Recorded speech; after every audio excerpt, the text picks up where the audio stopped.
Okay. While Leslie's taking pictures, this is very women's studies of me, but I don't know everyone here, and neither do we all, and there's a lot of really new young faces here, which is really great. Which is great.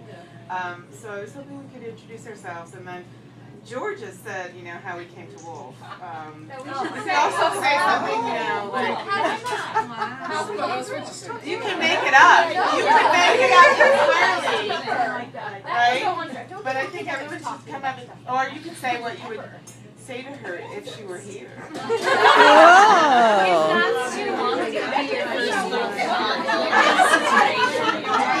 Oh my God, Aaron said it's your first Woolf novel that we read. Okay, so there's several options, and we're going to start with Celia. You were looking at me and I knew I was in trouble. I know you were. Hi, I'm Celia Marshak. I'm at Stony Brook. And how I came to Woolf was actually through this woman right here, which is really wonderful because I come back to MLA and I get to see her. So I didn't read any Woolf during my undergraduate career, and I got into grad school and I took Chris's Woolf class, and I still sometimes can't tell where my brain ends. It's nice to be here and to be able to say that. Very beautiful. That's very beautiful. Are we going this direction? Yeah, we are. I will pay homage to my teacher, Yes. William Carpenter, who has Say written who on you Woolf. Wait, who are you? Say who you are. Who am I? I'm Christine Frola, and I teach at Northwestern. And I went to the University of Chicago, where William Carpenter was my teacher. I recently saw some of his work when I was working on Proust, so he got around, but he was teaching a class in which we did Jacob's Room, To the Lighthouse, and The Waves, all three, with Ulysses and some Lawrence and the Ambassadors and other, in 9 weeks. And so I read, it was really To the Lighthouse. Jacob's Room was gorgeous, but To the Lighthouse went straight into my bones. It didn't pass through my brain at all. I could not have said anything intelligent about it at all, but that was my introduction to Woolf. Yay, you're here. I'm Amanda. I'm at the University of Pittsburgh. I'm working on a master's in library science right now. My very first experience with Woolf was actually in 12th grade. I was taking a practice test for the AP. Yeah, and we had to read a segment from To the Lighthouse, and I was the same way. I just was very blown away by it. It was very difficult, but I just really loved it. And then the first novel I read was in graduate school. It was Mrs. Dalloway, and I struggled through it, but I loved it. Welcome. I'm Ryan.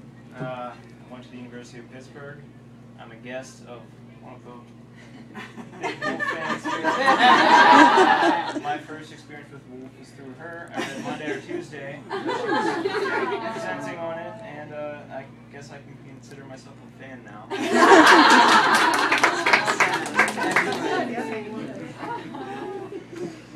Erica Del Sandro, Bucknell University, and I was lucky enough when I graduated from undergraduate to go to the Virginia Woolf Conference at Sonoma State.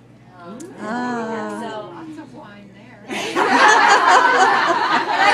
was just old enough to have it. And it was wonderful, and I'd already loved Woolf, but then I fell in love with the community. So thank you. Yay. Hi, I'm Paula Maggio, and I have Blogging Woolf, which I started after my very first Woolf conference when I had my newly minted at a late age master's degree from Kent State in liberal studies, and thought, gee, there needs to be a website where we can consolidate all of the Woolf resources and keep them there for everyone. So I came home and started Blogging Woolf, and it's 7 years now. So I teach women's studies on a part-time basis at different places, and this semester I'll be at Kent State. And my first Woolf experience was as an undergrad at Kent, reading Mrs. Dalloway in the first women's studies course that Kent offered back in, I'm thinking it was 71, and it was called Women in Literature, and nobody even knew what that meant. Yes, yes. I read Mrs. Dalloway, and I've read it 5 or 6 times since then, and every time it's new and fresh, and I get, more out of it depending on the stage of life I'm in. But I could go on, but I won't. Just to say that, as we all know, you can read her, and and you don't understand her, but you love her and you want to read her again. That's great, thank you. Oh, it's tough to follow such eloquent appreciation of Woolf. My name is Jeannie M. I'm at NYU. My first experience with Woolf is a little embarrassing because an older boy passed me a copy of The Waves. Wow. Did you think he was cute? It was more of like an older mentor figure. And I idolized him, but I was just swept away with The Waves, and I don't think I just developed a more critical, I guess a scholarly appreciation for her until I read Three Guineas, and I was at a point in my life where I just had a child, and there was something about Three Guineas that really resonated with that point in my life. That's cool.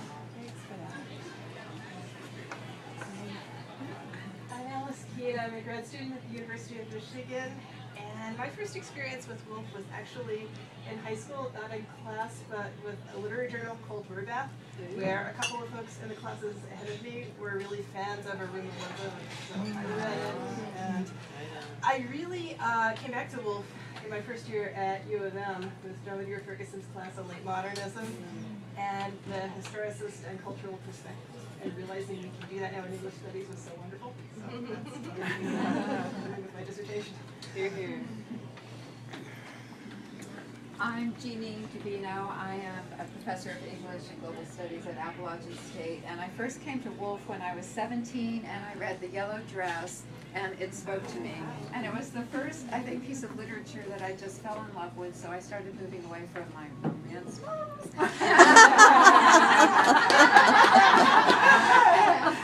And that was over, and no more of those, although I do read detectives. And so I just kind of keep going back to Woolf, even as I kind of do travel literature and post-colonial. So I had, it was Miss Campbell who introduced me to Virginia Woolf. So anyway, it's just me hearing all the stories.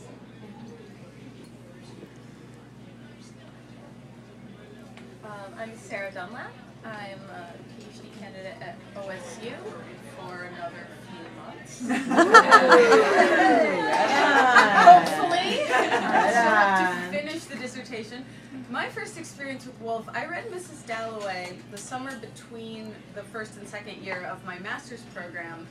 It was required for 2 of the seminars I was taking that fall, one of which was Jan McVicker's Woolf seminar, in which we read 8 of Woolf's books, and for which I wrote a 30-page seminar paper, parts of which have popped up at Woolf conferences for the last 10 years, and are in my dissertation in dramatically revised form.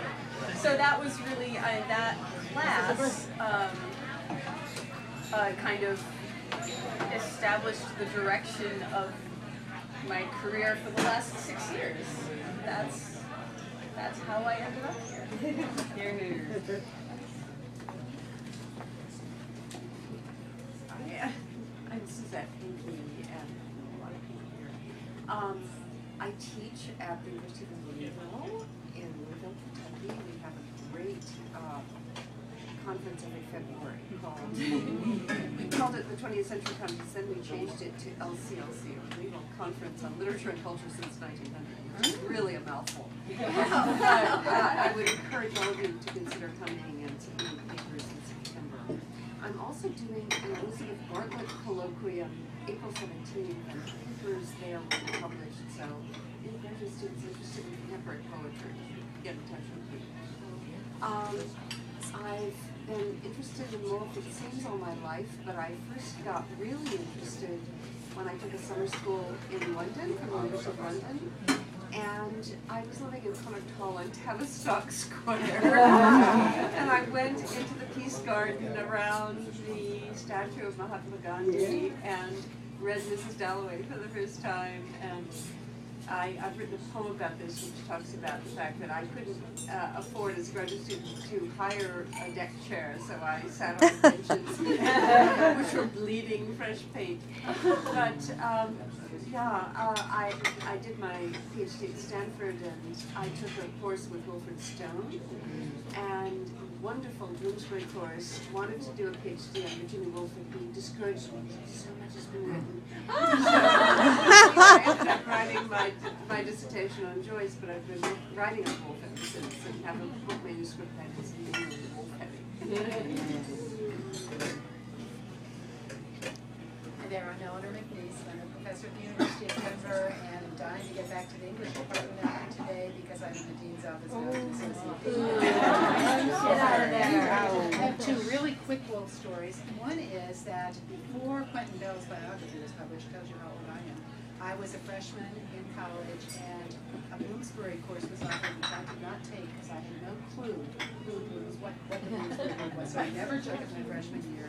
And then after I graduated, later on, I was in a psychoanalytic book group led by analysts in Denver. And there was a kind of very egotistical analyst there. His name was Jose Barcelon, who's I think dead now. And he taught To the Lighthouse, which I read for the first time. And all his sort of minions sat around at his feet and listened to him. And we waited and waited. I didn't know anything about psychoanalytic technique back then, and we waited and waited. He didn't say anything the whole time. And I thought, what's wrong? Why doesn't a professor or a teacher talk? And then at the end, he absolutely demolished Mrs. Ramsey for me, which took me years to come back to, because he looked at her from a psychoanalytic viewpoint as this kind of manipulative, matchmaking. He just did her to death. And at any rate, it took me a long time after that, and many rereadings into the Lighthouse, to move back to loving Pamela Mahi from Loyola University, Chicago, and my first experience with Woolf was not good.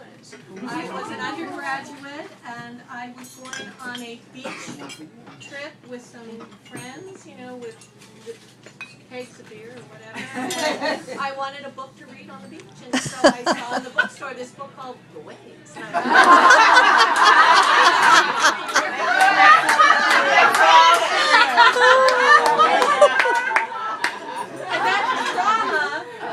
that trauma took me to graduate school to overcome when I took a seminar in Virginia Woolf with Dan Albright, and absolutely fell in love with both Dan and Virginia Woolf.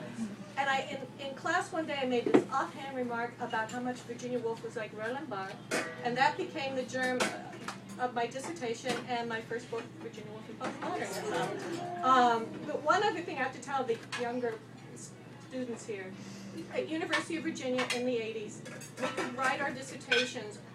We had to do single author dissertations. We had 3 choices for women writers: Jane Austen, Virginia Woolf, or all 3 of the Brontes.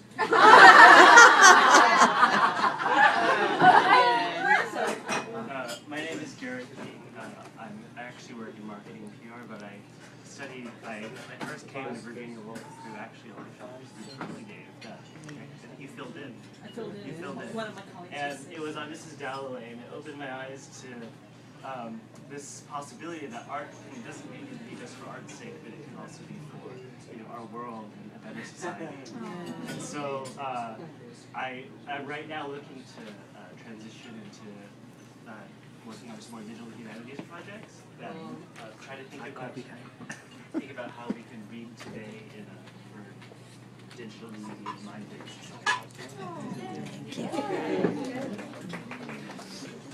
Madeline, I think you should start. I should okay. All right, I'm Madeline Deloff. I'm at Miami University in Ohio. And my first experience with Woolf was, I was a first-year student at the University of Chicago, and I took like one of those important anthology classes on British literature, and Lisa Ruddock was my teacher. And so we read through it, and then she's like, I'm going to throw a woman author in here, which is shocking. So I read To the Lighthouse, which I did not get. I mean, I kept trying to bend my head around it.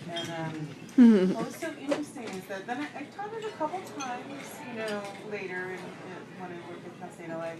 When I moved back to the Midwest, I'm from Chicago, I went to Ohio, and I taught it my first year at Miami of Ohio, and it was after my father, who was in Chicago, had colon cancer and all these things, and I just remember sitting in my office like sobbing and finally getting it and thinking, wow, you know, there's so many ways in which literature is also about where you are when you see it. So that was my first experience with Woolf that then came back on me with a vengeance.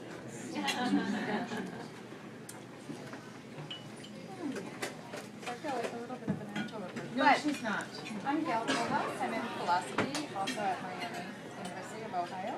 And Whoops to the Lighthouse rocked my world well before Wittgenstein's philosophical investigation. It's the same. And now Madeline Detloff rocks my world every day.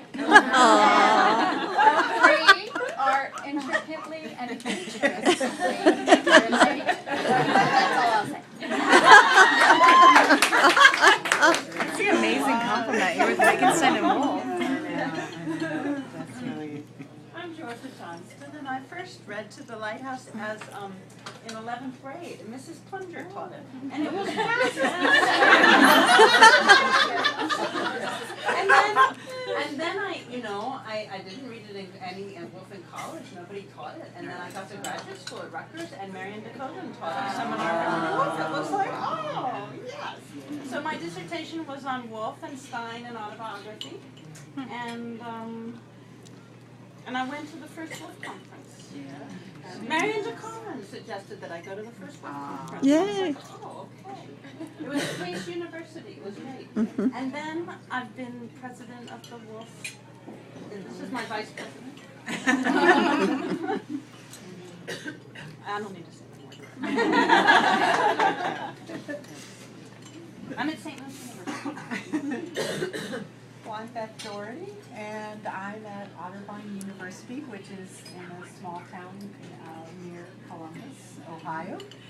And I first read To the Lighthouse in a seminar on British modernists in grad school. Again, if you check the Norton anthologies for when I was an undergraduate between 1964 and 68, there are about 11 pages devoted to women writers. And I think Woolf had maybe The Death of the Moth in there. So that, I read To the Lighthouse in grad school, and I have a little journal entry that says, "This is an amazing novel." And that, here I am all these years later. But I tried to convince the professor of that class that I needed to write a dissertation on Woolf, and he said, "Oh, you can't possibly do that. You have to do it on the whole Bloomsbury group. There's not enough."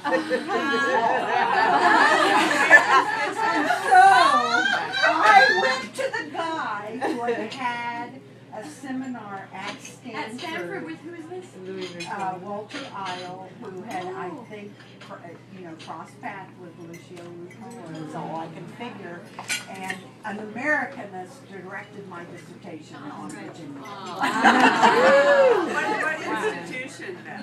Were you Rice? Rice. Yeah. Okay, now I just want to say this is more nerve-wracking than giving a paper. I'm going to say that I came to Woolf after New York. Who am I? It's the same deal. I keep thinking my tag, they've made me pay for this twice. Anyway, so my name is Alice Stabley, and I teach at Stanford University. And I came to Woolf utterly pragmatically. I was an undergraduate at the University of Toronto in the late 80s. And in those days, in the late 80s. And in those days, Toronto had a very old school system that they only changed in the last few years, where you took courses that were year-long. So you took 5 courses each year, you got a grade at the end of that year, and the course went from the beginning of September to the end of March, April. And I was taught by an amazing woman called Magdalene Redekop, who is a scholar of Alice Munro. At the time, she was just furrowing into Alice Munro and saying, Alice Munro is something, we've got to put her on the map. So I hope you all know what happened with Alice Munro. And a On the first day of class, I was utterly terrified. I'd never been in such a big city. I'd never been to Canada. I'm from Newfoundland, which is in Canada, but there's a nation there. It was my first day of class, and I had dressed appropriately, and I had my skirt and my blouse and sitting there. And she said that in this class, and it was about 40, that was the smallest class you could probably have at Toronto at the time, we were going to all give presentations of 20 minutes on one of the authors in this Beowulf to Virginia Woolf course. So the syllabus came around and the sign up, and I gasped and I saw all these blank spaces, and the last person on the list was Virginia Woolf. And that was May 24th. March 24th. So I filled in Alice Stavely March 24th. I thought by that time I might have a voice. I might be able to say something. And so during meeting week, which was the ski vacation in the Canadian terms, in February, I went back home and I found To the Lighthouse on my mother's shelves. Paperback green edition. Had never noticed it before. Had noticed her copies of Galsworthy's To Let as a child and thought they were like about toilets. But I did find Lighthouse with my mother's spidery writing, and I noticed March together for the first time. Anyway, long story short, I gave my presentation, and Maggie said to me afterwards, "That was brilliant. You do know that most people didn't understand what you were saying, so I'm hoping that over time I've become very clear." And then I didn't touch Woolf again. I went on to do English, and I ended up writing a senior thesis with Maggie on Alice Munro. But I was simultaneously being mentored by a medievalist, and I had a dual-track fascination with medieval studies, and I was convinced I was going to be a medievalist. Got a scholarship to go to Oxford as a medievalist. And in June of my senior year, I had a crisis about going to Oxford to study medievalism. And some of the benefits of an arcane and informal system is that you can write them and say, "I'm having a crisis and I'd like to do someone else." And at that stage in the early 90s, I thought no one's going to believe that I want to work on Canadian literature. So who's another biggie? Woolf. They will probably let me do Woolf. So times were changing, and I was blessed to be supervised by Julia Brace.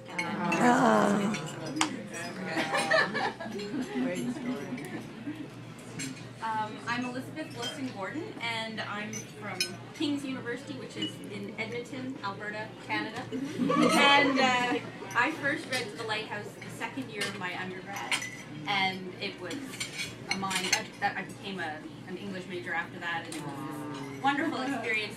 And just as a new professor, I just taught my first modernism class, taught To the Lighthouse, and had a number of students come to me and say it blew their minds, that it was changing how they were. So anyway. Yes.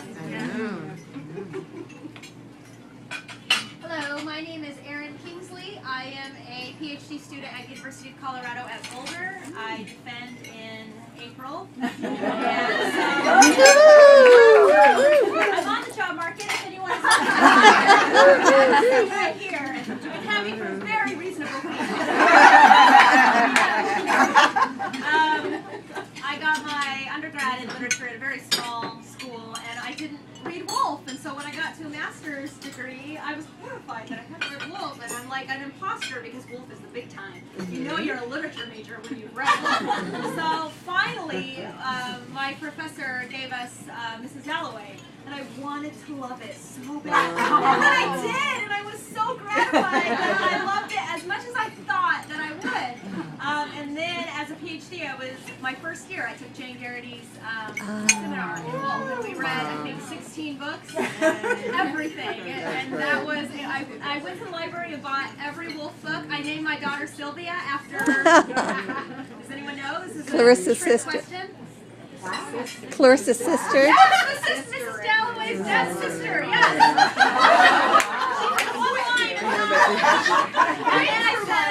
I said, okay, when I have a boy, I'm going to name him Archer after Archer.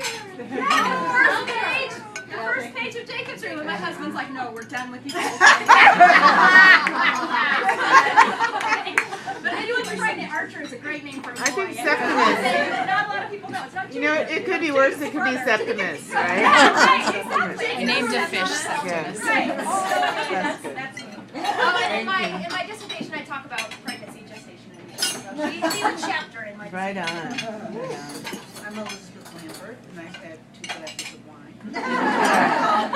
A friend suggested suggested I read Woolf, and I didn't for a while until I was ready to go to graduate school, and I started Mrs. Dalloway, and it made me crazy. I couldn't do it. It was like, you know, the whole thing made me crazy. So I read Orlando, and then I came back to Mrs. Dalloway, which is one of my favorites, and I just want to thank, even though she'll never see this, Lee Edwards at University of Massachusetts for, you know, mentoring me.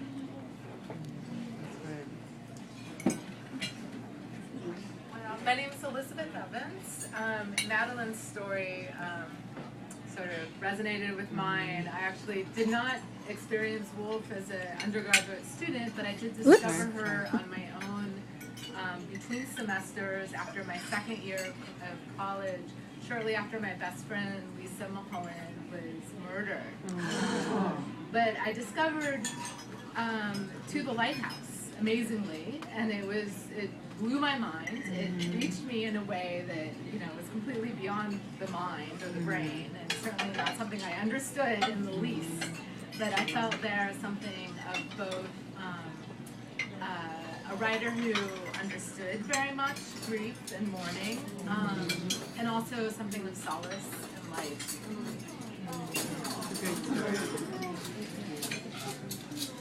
I'm Mary Montgomery, and I teach at the University of Iowa.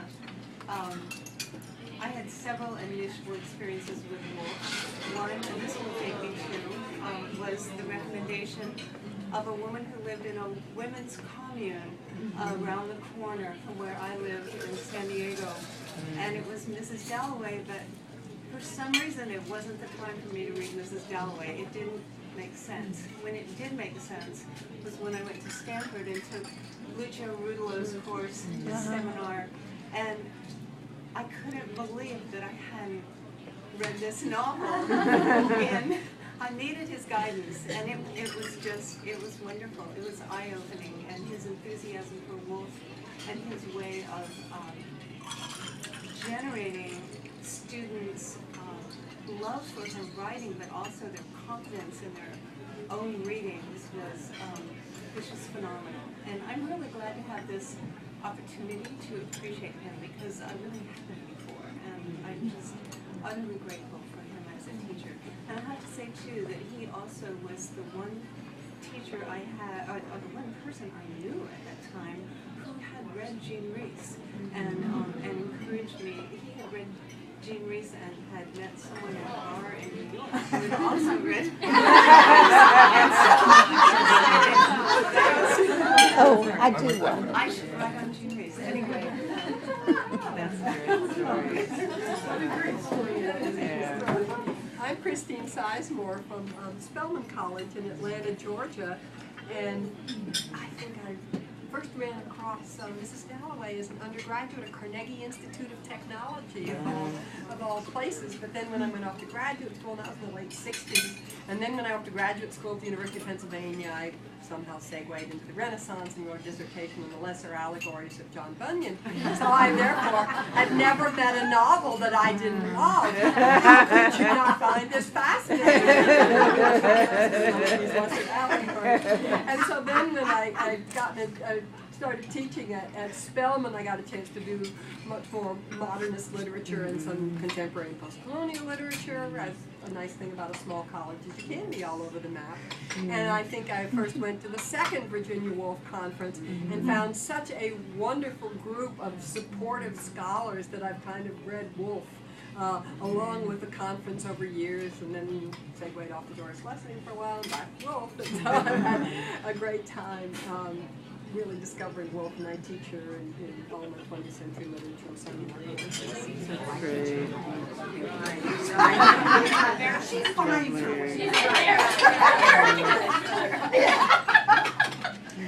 I'm Evelyn Haller. I teach at Doane College, a liberal arts college near Lincoln, Nebraska. And by Christine, I had as my mentor Roland Fry. I had him while he was still at Emory. And he had persuaded me, it didn't take much persuasion to write on Shakespeare. And then he accepted a lifetime appointment at the Folger Shakespeare Library, but he discovered he missed teaching. He was surprised. But that's where Christine had him as her mentor. My story in brief is that my former husband, he used to say this, accepted an appointment at Berkeley. And when we were there, I was having sons. I was 40 miles each way at the Dominican Mother House in San Jose. And I was facing, I haven't mentioned this before, a deadline at Emory. Emory was very serious, and women had been reluctantly admitted over many dead bodies. Over many dead bodies. So I knew there was no negotiation. So I went to the Berkeley Co-op where I bought groceries, and there was a bookstore. And I really seriously walked around very quickly, and I had read Orlando. And I bought all the paperbacks, which were much less in cost than they are nowadays. And I thought I can do this on my own without someone directing me. Well, at the last minute, Calvin Beatty, who was publishing his way out of Emory before he finished UCLA, very reluctantly, but we got on. And I wrote my dissertation on Virginia Woolf. And it was about an application of her notions of character applied to her own writings. And I must say about the Lighthouse, I teach intermediate writing at my liberal arts college. When my former husband accepted his appointment in Nebraska, there was cruelly espoused of and I am not knocking go. After attending the session on the return of the Florence House, it is heaven, what I've heard. So at any rate, I must tell you, for intermediate writing, I use, besides New Yorker, Danelle Jones's Virginia Woolf's Writer's Workshop, and the final assignment, which worked wonderfully, was take To the Lighthouse as a shelf. To the something had 3 parts. Describe the novel you would write. Have passages from each of the 3 parts. And I'm going to do it again. Oh, that's a great idea. Thank you. My name is Andrew Logeman. I also teach at a liberal arts college, Gordon College in Boston. And I first encountered Virginia Woolf as an undergraduate, but then really got serious about it and had a great introduction from Susie Gubar at Indiana, and she really shaped my experience of Woolf in a way that I don't think I would escape. So I'm very grateful. That's totally lovely. Erin. My name's Erin Greer. I'm a graduate student at Berkeley, and so we can talk about the co-ops anytime you want. And I'm about halfway through my program. I first encountered Virginia Woolf through a modernism course as an undergrad when I still thought that I wanted to be a diplomat. I wanted to establish peace on earth, but instead I took a modernist literature class, and it kind of it was Mrs. Dalloway, and it was essentially that was the new direction of my life. So. That's terrific. Leslie, your turn. Okay, can you? Last but not least. Hi. I'm Leslie Hankins, and I teach at a liberal arts college at Cornell College. And I've been to all the Woolf conferences. And I got interested in Virginia Woolf through my mentor, who is Howard Harper at the University of North Carolina. I've been thinking about him a lot lately. You know, your mentors, this has been a wonderful celebration of mentors. Yes, it has. And my first, Mrs. Dalloway was my first love and still is. Even though I've read her at so many different times in my life that I've gone from being Elizabeth to being the old woman in the park. So welcome everyone, and happy. I videotaped this whole thing, Yes. so we'll see. Okay, I'm going to press stop now.